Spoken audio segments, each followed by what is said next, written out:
Lovers make the worst enemies. But let's start this off with the proposal. It was perfect. Picture this. A rooftop terrace overlooking the city. Twinkling lights, a symphony of soft music, and Lucas, my Lucas, down on one knee, holding a ring that could probably pay off a small country's national debt. Ava, he'd said, his voice husky with emotion. Or what I thought was emotion. Will you marry me? I'd been swept off my feet. Of course, who wouldn't be? Lucas Hawthorne was everything a girl could dream of. Handsome, successful, and ridiculously wealthy. He was the CEO of Hawthorne Enterprises, a billion-dollar empire that spanned continents, industries, and, well, basically everything I didn't understand about the business world. But I didn't care about the business world. I cared about Lucas, his charming smile, his piercing blue eyes, his ability to make me feel like the only woman in the world. He showered me with gifts, whisked me away on exotic vacations, and introduced me to a world of luxury and privilege I'd never even dreamed of. I was Ava, the small-town girl who landed Prince Charming, the one who'd captured the heart of the most eligible bachelor in the city. But looking back, there were signs. Red flags. Flashing neon signs. Blaring sirens that I'd conveniently chosen to ignore. Like the time he'd suggested I quit my job, the one I loved, the one that gave me a sense of purpose and independence. It wouldn't be appropriate for my wife to be working, he'd said, his voice smooth, his smile condescending. Or the time he'd redecorated my apartment, replacing my cozy, eclectic furniture with sleek, minimalist pieces that looked like they belonged in a museum, not a home. It needs to reflect your new status, darling, he'd said, his eyes scanning the room with a critical gaze. And then, there were the comments, the subtle digs, about my family, my background, my lack of pedigree. You'll need to polish up your social skills, darling, he'd say, his voice laced with a hint of amusement. I'd rationalized it all, of course. He was just trying to help me, to guide me, to make me worthy of his world, his status, his name. But the biggest red flag of all? The prenup. It was ironclad. Pages and pages of legalese basically saying that if we ever divorced, I'd walk away with nothing. No settlement. No shares. No nothing. It's just a formality, darling, he'd said, his voice smooth, his smile reassuring. A way to protect my assets. My company. My legacy. I trusted him. Of course I did. I was blinded by love. By the fairy tale. By the naive belief that our love was stronger than any legal document. So I signed it. Without hesitation. Without question. Without a lawyer. And as I stood there, pen in hand, my signature sealing my fate, I had no idea that I was signing away more than just my financial future. I was signing away my freedom. Okay, so the gilded cage. That's what it felt like, being Mrs. L. Hawthorne. Sure, there were the perks, the designer clothes, the luxurious penthouse, the private jet that whisked me away to exotic locations. But it was all a facade, a carefully constructed illusion of happiness, of perfection, of having it all. My days were filled with charity luncheons, gallery openings, and endless social gatherings, where I'd smile and nod and pretend to be interested in the latest stock market trends or the newest designer handbag. I was Ava Hawthorne, the poised and polished CEO's wife, the one who always had the perfect outfit, the perfect smile, the perfect everything. But behind the facade, I was withering. Lucas was always busy, always working, always absent. He'd come home late, his phone glued to his ear, his mind a million miles away. He'd give me a perfunctory kiss, a distracted, "How was your day?" and then disappear into his study, his world of spreadsheets and conference calls. Our conversations were superficial, filled with polite inquiries about our schedules, our social obligations, our lack of a real connection. We were like two ships passing in the night, our paths briefly intersecting before diverging again, leaving me feeling empty. And the pressure? It was suffocating. Every event, every appearance, every moment was scrutinized, analyzed, judged. The society pages, the gossip columns, the internet, always watching, waiting for me to slip up, to make a mistake, to be anything less than perfect. I felt like a bird in a gilded cage, surrounded by luxury but trapped, unable to fly, Unable to be myself. The real Ava. The one with dreams. And ambitions. And a personality that extended beyond the latest fashion trends. Was slowly fading away. Replaced by a Stepford wife version of myself. And the loneliness? It was crushing. I had no real friends.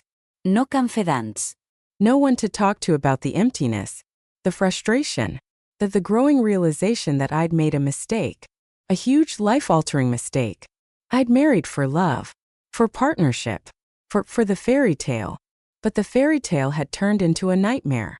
A gilded cage where I was trapped. Suffocating. And desperately unhappy. And as I stood there in my designer dress, my hair perfectly coiffed, my smile plastered on my face, I couldn't help but think, there had to be more to life than this. There had to be a way out. A way to escape. A way to reclaim myself. Okay, so, the divorce. It wasn't exactly a scene out of a romantic comedy, with tearful confessions and dramatic reconciliations. No, this was more like a scene out of a corporate thriller. Cold. Calculated. And let's just say, it involved a lot less kissing. And a lot more legal jargon. I was in the kitchen, attempting to make breakfast, which, let's be honest, was mostly just burnt toast and lukewarm coffee, when Lucas walked in. His face set in a grim line. His eyes devoid of any emotion. He was holding a manila envelope, the kind that usually contained bad news, like tax audits or divorce papers. "Ava," he said, his voice flat, his tone businesslike. "We need to talk." I braced myself, my heart pounding, my stomach churning. I knew what was coming. I'd seen the signs, the growing distance, the lack of affection, the general "I'm not happy and it's your fault" vibe he'd been radiating for the past few months. He handed me the envelope. His fingers brushed mine briefly, his touch cold and impersonal. "I think you'll find everything you need in there," he said, his voice devoid of any warmth, any regret, any emotion at all. I opened the envelope, my hands trembling, my eyes scanning the pages of legalese. It was the prenup, of course, the ironclad document that basically said I was entitled to nothing. No settlement, no shares, no nothing. "Lucas," I said, my voice barely a whisper, my eyes welling up with tears. What is this?" He sighed. A dramatic, put-upon sigh that made me want to throw the burnt toast at his perfectly coiffed head. "It's a divorce, Ava. I'm ending our marriage. But life is," I was quickly learning, was full of surprises, unpleasant, life-altering, holy crap, what am I going to do kind of surprises. I was numb, the divorce papers clutched in my hand, the words blurring before my eyes. Lucas was gone. My life was imploding and I was pretty sure I was going to throw up. I stumbled into the bathroom, the cool tiles a welcome relief against my flushed skin. And that's when I saw it, the pregnancy test, tucked away in the corner of the medicine cabinet. A forgotten relic from a time when we were actually trying. I stared at it, my heart pounding, my mind reeling. Could I be? No, it was impossible. We'd been so careful, so not exactly passionate in the bedroom lately. More like two strangers sharing a bed, fulfilling a marital obligation. Not exactly making babies. But the doubt lingered, a nagging voice in the back of my mind whispering, what if? So, I did what any rational, slightly hysterical woman would do. I peed on a stick. And waited. And waited. And then 2 lines. 2 freaking lines. Twins. I was pregnant with twins. The news hit me like a tidal wave, washing over me, drowning me in a sea of, it was hard to tell. Joy. Fear. Disbelief?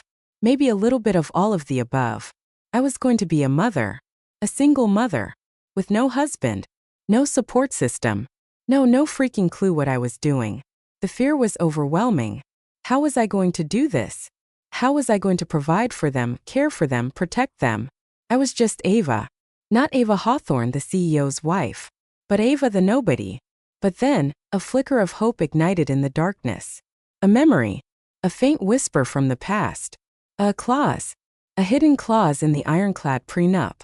I dug out the document, my fingers trembling, my eyes scanning the pages of legalese.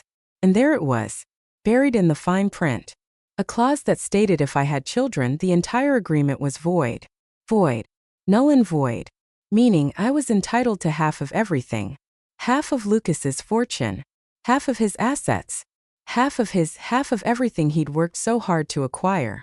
The realization hit me like a bolt of lightning, electrifying me, energizing me, empowering me. This wasn't just a surprise, a twist of fate, a holy crap moment. It was an opportunity, a chance to fight back, to reclaim my life, to make him pay. He thought he'd won.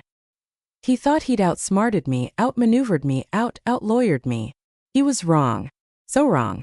I was Ava, and I was about to become his worst nightmare. Okay, so Operation Screw You Lucas was officially in motion. But this wasn't some impulsive, harebrained scheme cooked up in a fit of rage. No, this was about strategy, about playing the long game, about using my brain for something other than picking out the perfect shade of lipstick to match my designer dress. First things first, knowledge is power. I needed to understand the prenup, the loopholes, the implications, the everything. So, I did what any self-respecting woman in the 21st century would do. I Googled it. Okay, I also consulted a lawyer. A real one this time. Not the one Lucas had hired to protect his precious assets. This lawyer, a sharp, no-nonsense woman named Sarah, who looked like she could win a case against a honey badger, explained the ins and outs of the prenup, the hidden clause, the fact that I was basically sitting on a gold mine. Ava, she said, her eyes gleaming with a mixture of admiration and amusement, you've got him by the, let's just say, you've got him where it hurts. And she was right. The prenup, the one Lucas had so carefully crafted to protect his fortune, was now my weapon, my shield, my ticket to freedom. But it wasn't just about the money. It was about justice, about showing him that he couldn't just discard me, erase me, pretend I was insignificant. I was Ava, and I was about to become his worst nightmare. So I started planning. I researched corporate law. I studied the stock market. I basically turned myself into a mini MBA in a matter of weeks. I learned about shareholder rights, boardroom dynamics, and the art of the hostile takeover. Because that was my plan. I wasn't just going to take half of his money. Oh no, I was going to take half of his company. His precious Hawthorne Enterprises. The empire he'd built. The legacy he'd obsessed over. The everything that mattered more to him than I ever did. I knew he wouldn't see it coming. He'd underestimated me just like everyone else had. He thought I was just a pretty face. A trophy wife. A placeholder until he found someone more suitable. He was wrong. So wrong. I was Ava. And I was about to show him what I was made of. I was going to use his own weapon against him. His own prenup. His own greed. His own arrogance. I was going to take him down.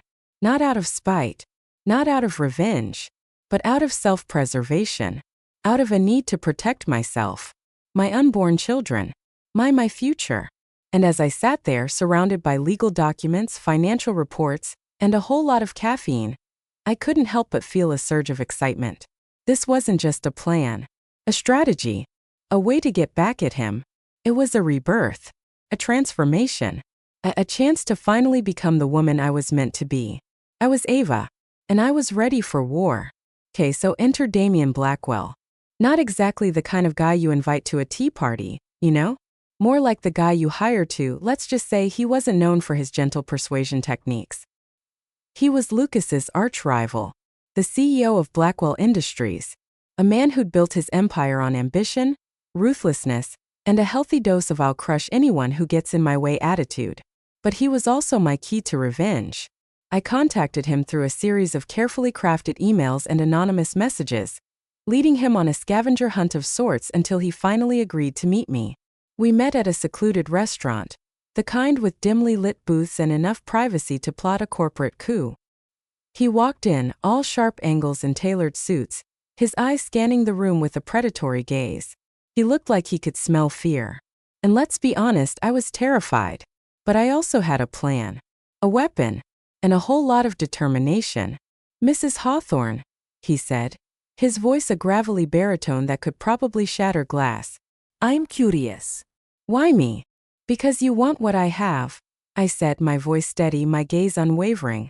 And I want what you can give me. He raised an eyebrow, a flicker of amusement in his eyes. Intriguing. Go on.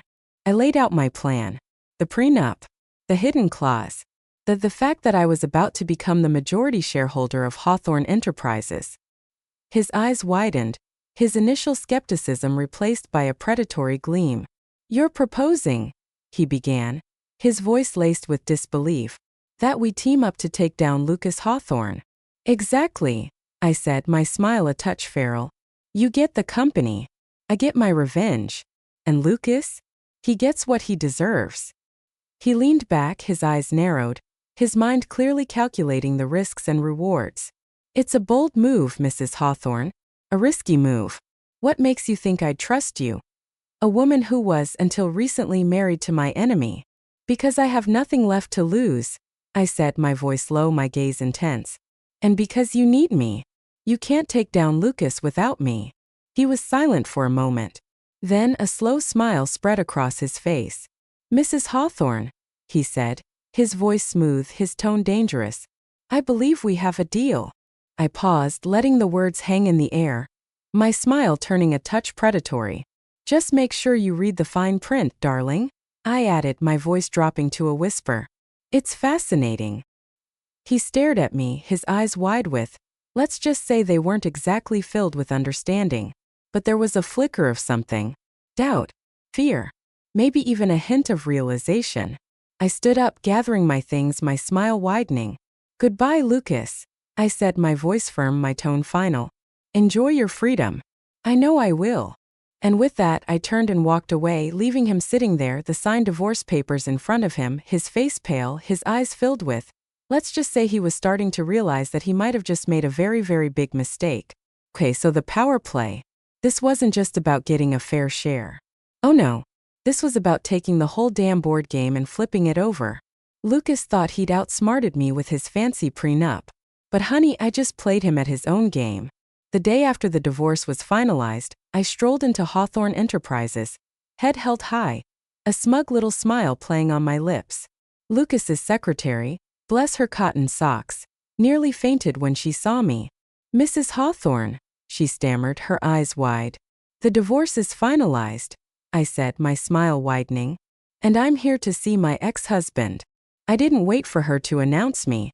I just marched straight into Lucas's office, the click of my heels echoing through the silent space. He looked up, his face a mask of surprise, his eyes narrowing with suspicion. Ava, he said, his voice tight. What are you doing here? Oh, just taking care of some business, I said, my smile turning predatory. I pulled out a folder, thick with legal documents, and tossed it onto his desk. I believe you're familiar with these. He flipped through the pages, his face paling with every turn. It was the prenup, of course. But not just any prenup. This was the annotated version. The one with all the highlighted clauses, the underlined loopholes, the one that basically screamed gotcha. What is this? He stammered, his voice barely a whisper. It's your worst nightmare, darling, I said, my smile widening. It's the end of your reign. He looked up, his eyes filled with, let's just say they weren't exactly filled with love and admiration. You can't do this, he said, his voice laced with panic. This is my company. My legacy. Not anymore, I said, my voice cold, my tone final. It's ours now. Mine and Damien Blackwell's. His jaw dropped, his eyes widening in disbelief. Blackwell? You sold your shares to him. Every single one, I said, my smile turning triumphant. He slumped back in his chair, defeated, his face a mask of, let's just say it wasn't pretty. He'd lost. He'd lost his wife, his company, his everything. And as I stood there watching him crumble, I couldn't help but feel a surge of satisfaction. This wasn't just about the money, the power, the revenge. It was about justice. It was about showing him that he couldn't just discard people, use them, and then toss them aside like yesterday's trash. I was Ava, and I just played him at his own game. And won. I sat in my new office, overlooking the city, my phone buzzing with notifications about the latest developments in the Hawthorne scandal.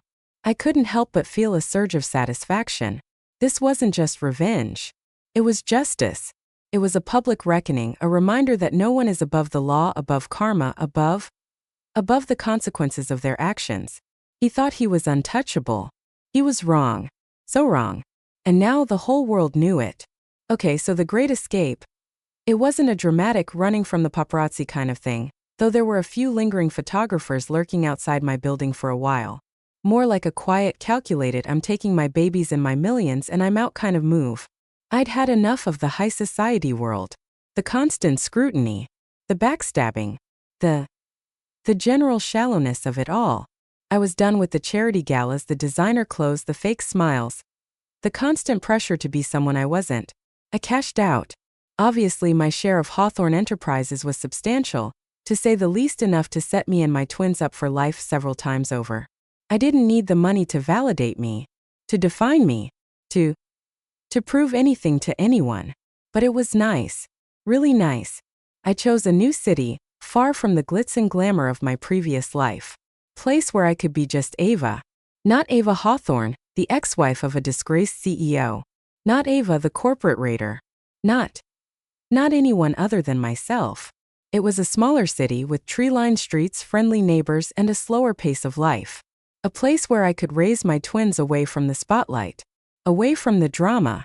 Away from just everything that reminded me of Lucas and his world. I bought a house. A comfortable, spacious house with a big backyard for my twins to play in. It wasn't a mansion. It wasn't extravagant. It was home. A place where I could finally be myself. Where I could relax. Where I could just be a mom. The move was liberating. It was like shedding a skin. Discarding a costume. Finally being free to breathe. I decorated the house to my taste. Not to impress anyone, not to reflect a certain image, but because it made me happy. I furnished it with cozy furniture, colorful artwork, and things that actually felt like me. Not the minimalist, sterile pieces I'd been forced to live with in my previous life. I enrolled my twins in a local daycare. A place where they could play, learn, and just be kids. I made friends with other moms, women who didn't care about my past, my money, my anything other than the fact that we were all just trying to navigate the joys and challenges of motherhood. And as I settled into my new life, my new city, my new everything, I felt a sense of peace I hadn't felt in years.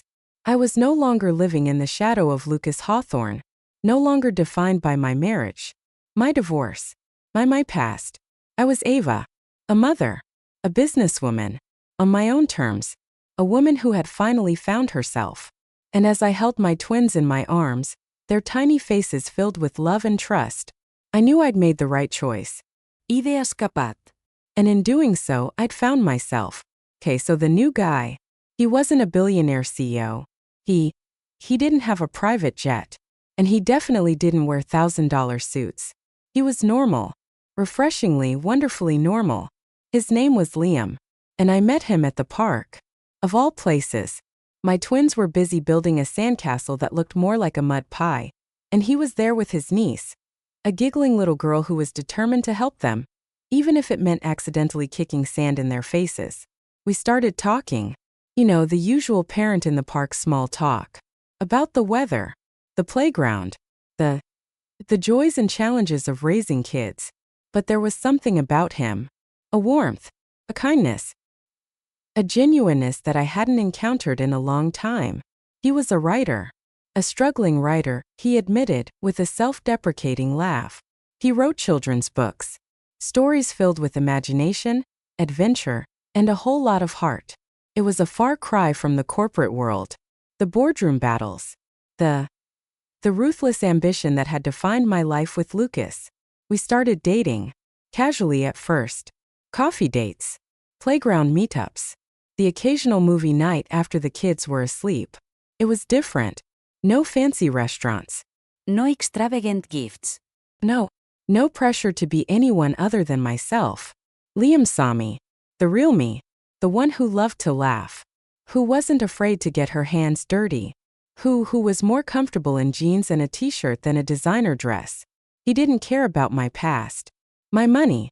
My anything other than the fact that I was Ava. He listened to me. Really listened. When I talked about my fears. My insecurities. My general holy crap, I'm a single mom with twins anxieties. He didn't offer solutions. He didn't judge. He just listened. And somehow that was enough. He was supportive, encouraging me to pursue my own dreams, my own ambitions, my own life. He didn't see me as an accessory, a trophy wife, a reflection of his own success. He saw me as a partner, an equal, a woman who was worthy of love and respect, regardless of her bank account or her ex-husband's reputation. And as I spent more time with him, as our connection deepened, as I started to fall for him, I realized this was what it was supposed to feel like. This was what a real relationship was. A partnership. A love that wasn't based on status, power, or any of the things that had defined my life with Lucas. It was a second chance. A fresh start. A chance to finally experience the kind of love I'd always dreamed of. A love that was real, honest, and let's just say, it involved a lot less board meetings and a lot more laughter.